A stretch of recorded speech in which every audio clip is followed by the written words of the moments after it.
Hello friends, happy independence day. ఏంటి ముందుగానే independence day విషయం చెప్తున్నారు అనుకుంటున్నారా? కాదు, సైబర్ నేరస్తులు దీన్ని కూడా వారికి అనుకూలంగా మార్చుకొని పేటిఎం, గూగుల్ పే లాంటి యాప్ల ద్వారా మీకు రివార్డ్ పంపిస్తున్నాము, క్యాష్ రివార్డ్స్ పంపిస్తున్నాము అని చెప్పేసి 1947, 1857 అనే భారత స్వతంత్రానికి దగ్గరలో ఉన్నటువంటి ఇయర్లను కోట్ చేస్తూ పంపిస్తూ మనకు లింక్స్ పంపిస్తున్నారు.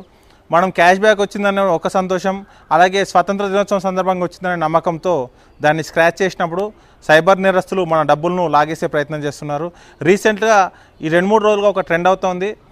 పేటిఎంలో కానీ, గూగుల్ పే, ఫోన్పే లాంటి దాంట్లో జరుగుతూ ఉంది. ఒకసారి దీంట్లో చూద్దాం.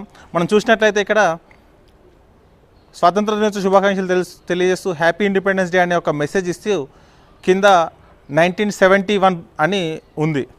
అది మనకు వచ్చినట్టు చెప్తే కింద స్క్రాచ్ చేసిన తర్వాత నెక్స్ట్ స్టెప్ అని చెప్పేసి నెక్స్ట్ స్టెప్ చేసి సెండ్ చేయమని చెప్తున్నారు. ఎప్పుడైనా మనకు గిఫ్ట్ కానీ క్యాష్ బ్యాక్ కానీ వచ్చినప్పుడు మనం స్క్రాచ్ చేసినట్లయితే మనకు అమౌంట్ డిఫాల్ట్గా మన అకౌంట్లో యాడ్ కావాలి. అలా కాకుండా ఎప్పుడైతే మనల్ని ఓటీపీ అడగడం, యూపీఐ కోడ్ అడిగారు, లేకపోతే మనకేమైనా డీటెయిల్స్ అడుగుతున్నారంటే అప్పుడు ఖచ్చితంగా మనం అనుమానించాల్సిన అవసరం ఉంది. అది సైబర్ నేరస్తుల వల అని.